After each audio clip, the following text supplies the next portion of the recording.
The Hiligaynon word mataas, it means tall or high. Let us have the following example sentences for the Hiligaynon word mataas. Mataas ang pader sa eskwelahan. That means the school wall is high. Mataas is tall, pader is a wall, and eskwelahan is school. So mataas ang pader sa eskwelahan. Mataas ang pader sa eskwelahan. Another sentence, mataas ang kalayo nga naglupok. Mataas ang kalayo nga naglupok. So kalayo is fire and then lupok is like an explosion or eruption. So mataas ang kalayo nga naglupok.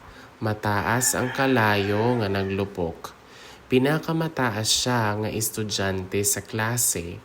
Pinakamataas siya nga estudyante sa klase. So it means he or she is the tallest student in class.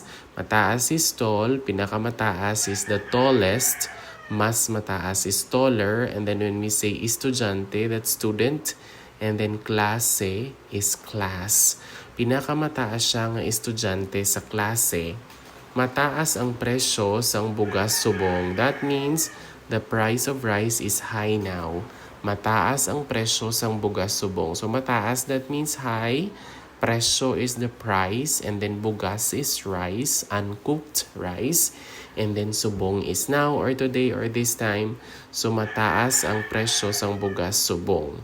Mataas ang presyo sang bugas subong. Mataas ang pader sa eskwelahan.